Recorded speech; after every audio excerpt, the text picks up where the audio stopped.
The meaty smell of the recently slain beast filled the air, bringing scavengers from far and wide. Life 7.5 million years ago was brutal and unforgiving, and even death brought challenges. Let's find out how our ancestors dealt with this situation. Our story begins in a lush yet harsh environment. Towering trees cast long shadows over a dense undergrowth where life teems and danger lurks. Meandering rivers wind through the landscape, offering life-giving water, fertile grounds, and hidden dangers. This is the setting where our ancestors lived. Their existence was a constant struggle for survival. Hunger and the need for food drove them relentlessly forward. Yet this struggle was not only against hunger, but against time. Each day was a countdown against the ticking clock of limited daylight hours, which meant each day had a limited number of foraging or hunting hours. The longer the food went missing, the more the pressure mounted. This meant there wasn't much time for leisure. Every moment was precious. Among these early humans were various species of Australopithecus, including Australopithecus afarensis, famous for the iconic Lucy skeleton. They were primarily herbivores, their diet consisting of fruits, leaves, and fibrous plants.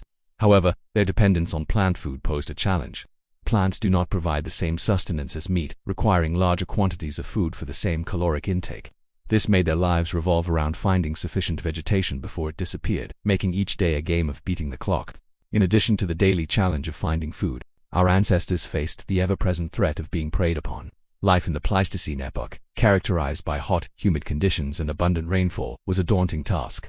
Large mammals thrived, exploiting the plentiful vegetation and warm climate. Some of these giants became the staple of the local ecosystem. For example, the Paraceratherium, also known as the giant mola mola, was a mammal from the order of unpaired toed mammals, the Parasaurolophus, standing up to 4.6 meters tall and weighing 19 to 22 metric tons. It was the largest land mammal that has ever existed, browsing on vegetation. Similarly, the Megafauna of Africa included large giraffes reaching heights of 6 meters and weighing about 13 tons. These animals dominated the landscape, influencing the habitat to suit their needs. In such an environment, the small, nimble early humans often found themselves at a disadvantage, struggling to secure their place in the food chain. One particular resident of the African plains perfectly embodied the ferocity and dominance of the Megafauna. Giraffes branchi, relative of modern giraffes, inhabited the eastern part of Africa during the Pleistocene, standing up to 5 meters tall and weighing around 12 tons. This gentle giant was a crucial part of the ecosystem. Among the most prominent residents of the African savannas were the members of the family of true horned animals, the bovids. Among them, the bezoars held a special place. Bovids are a diverse group of mammals, including cattle, sheep, goats, and antelopes. They have horns, which are modified skin appendages that grow throughout their lives. The size of these horns varies depending on the age and sex of the animal, with males typically having larger horns than females. During the Pleistocene epoch, the presence of wild ancestors of modern domestic animals contributed significantly to the biodiversity of the era. Examples include the ancestors of modern cattle represented by the Pelorivus and the wild ancestors of sheep and goats symbolized by the Hemitragus and the wild ancestors of antelopes, gazelles, and buffaloes. These creatures roamed the plains and woodlands of Africa, exemplifying the richness and variety of the continent's fauna. Early humans were constantly exposed to dangerous situations when simply trying to obtain food for survival. Their vulnerability was compounded by the fact that they lacked the weapons or skills to effectively defend themselves against these giants. In essence, they were at the mercy of these powerful creatures. One of the main advantages of early humans over other animals was their intelligence. However, in a direct physical confrontation with the megafauna of the Pleistocene epoch, intelligence alone was not a decisive factor. To survive, early humans needed to develop strategies. The most common strategy used by early humans was probably the strategy of avoidance. Given the disparity in their size and strength, confronting these giants head-on was rarely a viable option. Therefore, early humans learned to avoid confrontations and flee when necessary. This required keen observation skills to read the signs of an approaching predator and agility to escape quickly.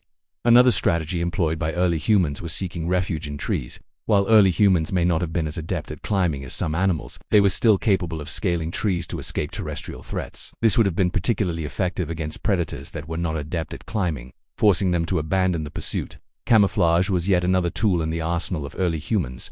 By understanding the colors and patterns of their surroundings, early humans could sometimes blend in, making themselves less visible to potential predators. This was especially effective in environments with varied and complex vegetation, where a predator might have difficulty spotting a camouflaged human. Some forms of early human social behavior also played a role in survival.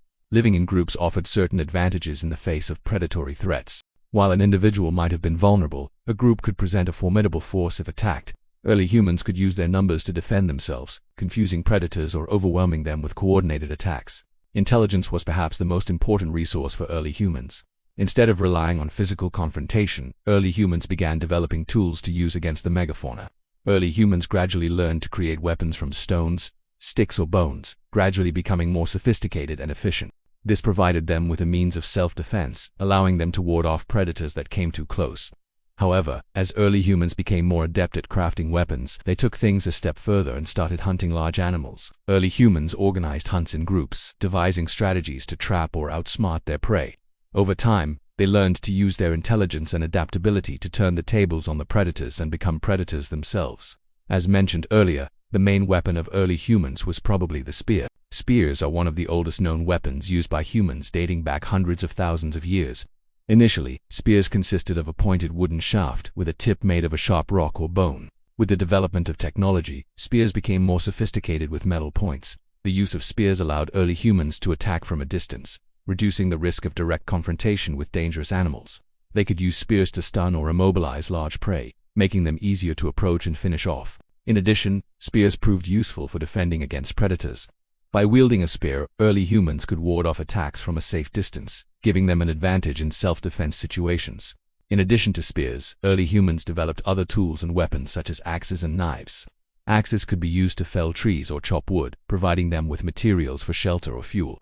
Knives made of sharp stones or flints could be used for a variety of tasks, including processing carcasses and preparing hides for clothing. The relationship between early humans and the megafauna of the Pleistocene epoch was a complex mix of fear, respect, and dependence. Although early humans were intelligent and adaptable, they were dwarfed by the sheer power and size of the megafauna that shared their environment. In the absence of potent weapons or brute strength, early humans turned to strategies of evasion, seeking refuge in trees or using camouflage to conceal themselves. The development of rudimentary weapons and the adoption of collective hunting strategies marked a significant turning point, empowering early humans to not only survive but also thrive in a world dominated by giants.